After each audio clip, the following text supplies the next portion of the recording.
ಈ ಮಳಿಗಾಲ ಚಳಿಗಾಲ ಬಂದ್ರೆ ಸಾಕು, ಬಿಸಿ ಬಿಸಿಯಾಗಿ ಏನಾದ್ರೂ ಒಂದು ಸ್ನ್ಯಾಕ್ಸ್ ತಿನ್ಬೇಕು ಅನಿಸ್ತದಲ್ಲ, ಅದಕ್ಕೆ ಒಂದು ಪರ್ಫೆಕ್ಟ್ ಆದ ಸ್ನ್ಯಾಕ್ಸ್ ನೋಡ್ರಿ ಇದು ಬೋಂಡ.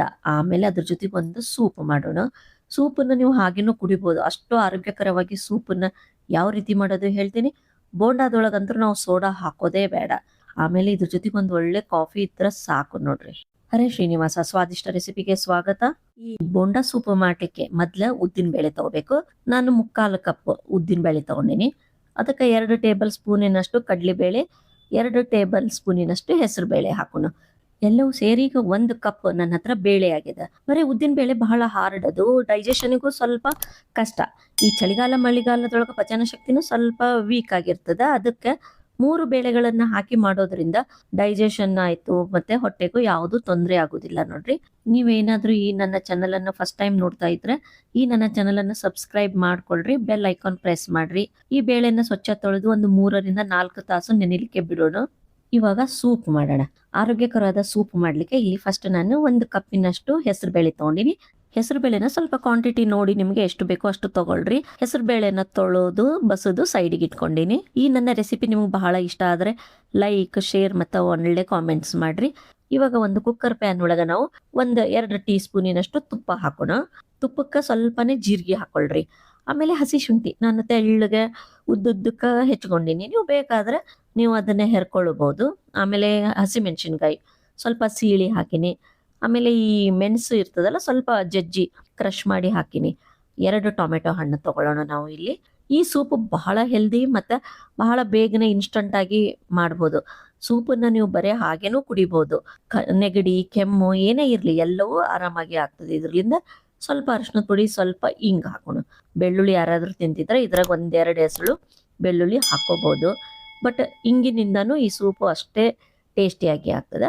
ಸ್ವಲ್ಪ ಟೊಮೆಟೊ ಫ್ರೈ ಆದ್ಮೇಲೆ ತೊಳೆದಿಟ್ಟಿರೋ ಹೆಸರು ಬೇಳೆಯನ್ನ ನಾವು ಇದ್ರೊಳಗೆ ಹಾಕಿ, ಹೆಸರು ಬೇಳೆ ಕೂಡ ನೀವು ಜಸ್ಟ್ ಒಂದು ನಿಮಿಷವರೆಗೂ ನೋಡ್ರಿ ಸ್ವಲ್ಪ ತುಪ್ಪದೊಳಗೆ ಹುರ್ಕೊಂಡು ಆಮೇಲೆ 4 ಕಪ್ಪಿನಷ್ಟು ನೀರು ಹಾಕಬೇಕು. ಯಾವ ಕಪ್ಪಿನಿಂದ ನೀವು ಹೆಸರು ಬೇಳೆ ತಗೊಂಡಿರಲ್ಲ ಅದೇ ಕಪ್ಪಿನಿಂದ 4 ಕಪ್ ನೀರು. ಬಹಳ ಪರ್ಫೆಕ್ಟ್ ಆದ ಮೆಜರ್ಮೆಂಟ್ ಇದೆ. ಇವಾಗ ಇದನ್ನ ನಾವು 3 ರಿಂದ 4 ವಿಸಿಲ್ ಆಗ್ಬೇಕು. ಅಲ್ಲಿವರೆಗೂ ಇದನ್ನ ನಾವು ಕುಕ್ಕರಲ್ಲಿ ಬೇಯಿಸ್ಕೊಳ್ಳೋಣ. ಈ ಕಡೆ ನಾವು ಎಲ್ಲ ಬೇಳೆಗಳನ್ನ ಬೇಯಲಿಕ್ಕಿಟ್ಟು 3 ತಾಸಾಯ್ತು. 3 ನೋಡ್ಬೋದು ನೀವೆಲ್ಲ ಚಂದನು ಬೇಳೆ ಬೇಯ್ದು ಬಂದಿದೆ, ಎಲ್ಲವೂ ಶುಭ್ರವಾಗಿ. ಇವಾಗ ಇದನ್ನ ನಾವು ಸ್ಟ್ರೇನ್ ಮಾಡೋಣ. ಅಂದ್ರೆ ಇದ್ರೊಳಗಿಂದ ಎಲ್ಲ ಜಾಸ್ತಿ ನೀರಿರೋದು ತೆಗಿಯೋಣ. ಯಾಕಂದ್ರೆ ಈಗ ನಾವೇನ್ ಬೊಂಡ ಮಾಡ್ತೀವಿ, ಬಹಳ ತೆಳುವಾದ ಹಿಟ್ಟು ಬೇಡ ನಮ್ಗೆ, ಇದು ಗಟ್ಟಿಯಾದ ಹಿಟ್ಟು ಬೇಕು. ಅದಕ್ಕೆ 2-3 ಟೇಬಲ್ ಸ್ಪೂನಿನಷ್ಟೇ ನೀರ್ ಹಾಕ್ರಿ, ಜಾಸ್ತಿ ನೀರ್ ಹಾಕಿ ರುಬ್ಬಬಾರ್ದು. ಇವಾಗ 2-3 ಟೇಬಲ್ ಸ್ಪೂನ್ ನೀರ್ ಹಾಕಿ ರುಬ್ಬಿನಿ, ನೋಡ್ಬೋದು ನೀವು. ಈ ರೀತಿ ಸ್ಮೂತ್ ಆದ ಒಂದು ಪೇಸ್ಟ್ ತರ ಆಗ್ಬೇಕು. ನಾವು ಈ ಬೋಂಡಾದೊಳಗೆ ಯಾವುದೇ ಸೋಡಾ ಹಾಕ್ಲಿಕ್ಕತ್ತಿಲ್ಲ. ಅದಕ್ಕೆ ನಾನು ಹೇಳಿರೋ ಕೆಲವು ಟಿಪ್ಸ್ ಅನ್ನ ಫಾಲೋ ಮಾಡ್ರಿ. ಇವಾಗ ರುಬ್ಬಿರೋ ಹಿಟ್ಟನ್ನ ನಾವು ಚಂದ ಬೀಟ್ ಮಾಡಬೇಕು. ನೀವು ಕೈಯಿಂದ ಮಾಡ್ರಿ ಇಲ್ಲ ಸ್ಪೂನಿಂದ, ಯಾವ್ದಿಂದನೂ ಚಂದ ಬೀಟ್ ಮಾಡಬೇಕು. ಇದಕ್ಕೆ ಸ್ವಲ್ಪ ಉಪ್ಪು, ಆಮೇಲೆ 1-2 ಟೀ ಸ್ಪೂನಿನಷ್ಟು ನಾನು ಬಿಸಿಯಾಗಿರೋ ಎಣ್ಣೆ ಹಾಕಿನಿ. ಯಾಕಂದ್ರೆ ನಾವು ಸೋಡಾ ಹಾಕ್ಲಿಕ್ಕತ್ತಿಲ್ಲ. ಸೋಡಾ ಹಾಕದೇ ಹಗುರವಾಗಿ ಯಾವ ರೀತಿ ಮಾಡಬೇಕು ಅನ್ನೋದಕ್ಕೆ ಈ ಟೆಕ್ನಿಕ್ ಹೇಳ್ಕೊಡ್ಲಿಕತ್ತೀನಿ. ಚಂದ ಬೀಟ್ ಮಾಡಿದ ತಕ್ಷಣ ಹಿಟ್ಟು ಉಬ್ಬಿ ಬರ್ತದೆ, ಕಲರ್ ಕೂಡ ಬಹಳ ಲೈಟ್ ಆಗಿ ಆಗ್ತದೆ. ನೋಡ್ಬೋದು ನೀವು ಚಂದ ಹಿಟ್ಟು ಪರ್ಫೆಕ್ಟ್ ಆಗ್ಯದಿಲ್ಲ ನೋಡ್ಲಿಕ್ಕೆ ಒಂದು ಬಟ್ಲದಾಗ ನೀರು ತಗೊಂಡು ಸ್ವಲ್ಪನೇ ಹಿಟ್ಟು ಹಾಕ್ರಿ. ನೋಡ್ಬೋದು ನೀವು ಹಿಟ್ಟು ಮೇಲೆ ತೇಲಿಕತ್ತದ, ಕೆಳಗಡೆ ಕೂತಿಲ್ಲ. ಅದರ ಅರ್ಥ ಹಿಟ್ಟು ಬಹಳ ಹೌರ್ಗಾಗಿ ಲೈಟ್ ಆಗಿ ಆಗ್ಯದ ಅಂತ ಅರ್ಥ. ಇಲ್ಲಾಂದ್ರೆ ಇನ್ನೂ 1-2 ನಿಮಿಷ ಚಂದ ಕೈಯಿಂದ ಇಲ್ಲ ಸ್ಪೂನಿಂದ ನೀವು ತಿಕ್ಕಿ ಚಂದ ಉಬ್ಬಿಸ್ಬೇಕು ಅದನ್ನ. ಇದ್ರಲಿಂದ ನಾವು ಸೋಡಾ ಹಾಕೋ ಅವಶ್ಯಕತೆನೇ ಇಲ್ಲ ನೋಡ್ರಿ. ಇವಾಗ ಅದಕ್ಕೆ ಸ್ವಲ್ಪ ಜೀರಿಗೆ, ಸ್ವಲ್ಪ ಕ್ರಷ್ ಮಾಡಿರೋ ಮೆಣಸಿನ ಪುಡಿ ಹಾಕಿನಿ. ಆಮೇಲೆ ಹೆರ್ಕೊಂಡಿರೋ ಹಸಿ ಶುಂಠಿ ಹಾಕಿನಿ. ಆಮೇಲೆ ಇದಕ್ಕೆ ಸ್ವಲ್ಪ ನಾವು ಹಸಿ ಮೆಣಸಿನ್ಕಾಯಿನ ಸಣ್ಣಗೆ ಹೆಚ್ಚಿ ಹಾಕೊಳ್ಳೋಣ.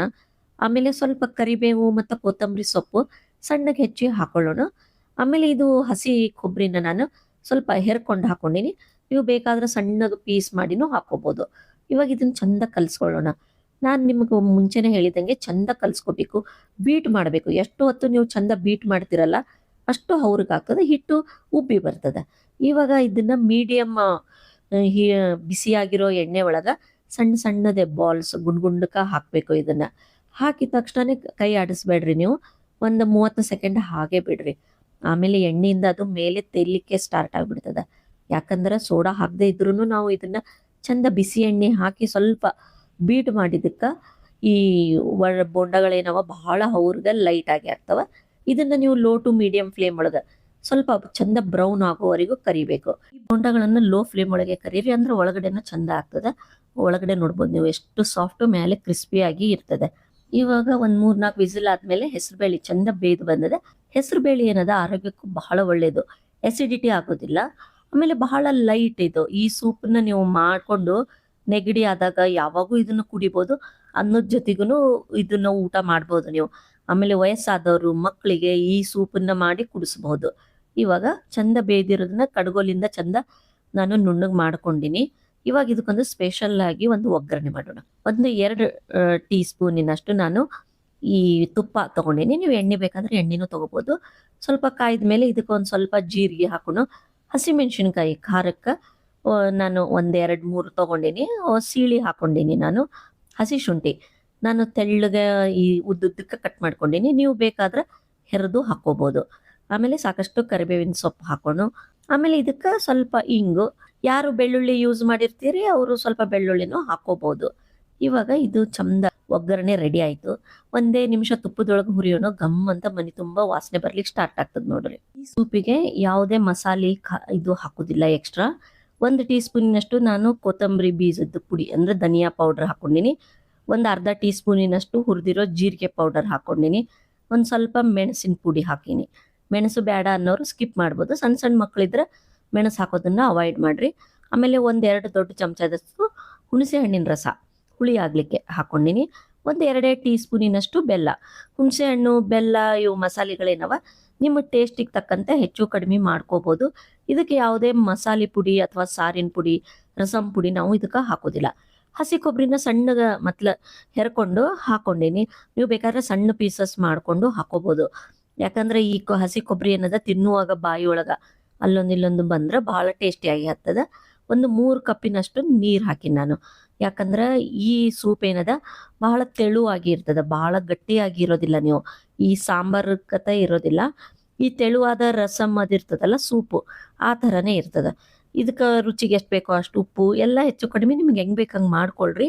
ಚಂದ ಕುದಿಲಿ. 1-2 ನಿಮಿಷ ಕುದ್ಮೇಲೆ ನಾವು ಮಾಡಿರೋ ಈ ತುಪ್ಪದ ಒಗ್ಗರಣೆ ಇದ್ರ ಮೇಲೆ ಹಾಕೊಂಡು, ಈ ಸೂಪನ್ನ ನೀವು ಮಾಡಿ ಅನ್ನದ ಜೊತೆಗೆ ಎದ್ರ ಜೊತೆಗೂ ತಿನ್ಬೋದು. ಇಲ್ಲ ಹಾಗೆ ನೆಗಡಿ ಸುಸ್ತಾದವರಿಗೆ ಹಾಗೇನು ಕುಡಿಲಿಕ್ಕೆ ಕೊಡ್ಬೋದು. ಎಷ್ಟು ಬೇಕೋ ಅಷ್ಟು ಇದ್ರ ಮೇಲೆ ನಾವು ಕೊತ್ತಂಬರಿ ಸೊಪ್ಪನ್ನ ಹಾಕಿ 1-2 ನಿಮಿಷ ಕುದಿಯೋಣ. ಇವಾಗ ಇದನ್ನ ಯಾವ ರೀತಿ ಸರ್ವ್ ಮಾಡ್ತೀರಿ? ಬೌಲ್ ಒಳಗ ಮೊದ್ಲು ನಾವು ಮಾಡಿರೋ ಬೋಂಡ ಹಾಕೊಂಡು, ಆಮೇಲೆ ಈ ರುಚಿಕರವಾದ ಆರೋಗ್ಯಕರವಾದ ಈ ಸೂಪನ್ನ ಅದ್ರ ಮೇಲೆ ಹಾಕೊಂಡು, ಈ ಸೂಪು ಬೋಂಡ ಒಂದು ಸರ್ತಿ ಮಾಡ್ರಿ ನೀವು, ಎಲ್ಲರೂ ಬಹಳ ಇಷ್ಟಪಡ್ತಾರ. ಮತ್ತೆ ಮತ್ತೆ ಮಾಡು ಅಂತಾರ. ಈ ಮಳೆಗಾಲ ಚಳಿಗಾಲದಾಗ ಸಾಯಂಕಾಲ ಹೊತ್ತು ಬಹಳ ಪರ್ಫೆಕ್ಟ್ ಆದ ಸ್ನ್ಯಾಕ್ಸ್ ಇದು. ಆಮೇಲೆ ಇದ್ರ ಜೊತೆಗೆ ಒಂದು ಒಳ್ಳೆ ಫಿಲ್ಟರ್ ಕಾಫಿ ಸರ್ವ್ ಮಾಡ್ರಿ. ಯಾರೇ ಗೆಸ್ಟ್ ಬಂದ್ರು ಈ ರೀತಿ ನೀವು ಅವರಿಗೆ ವೆಲ್ಕಮ್ ಮಾಡಿದ್ರೆ ಸಾಕು, ಎಲ್ಲರೂ ಬಹಳ ಖುಷಿ ಪಡ್ತಾರೆ.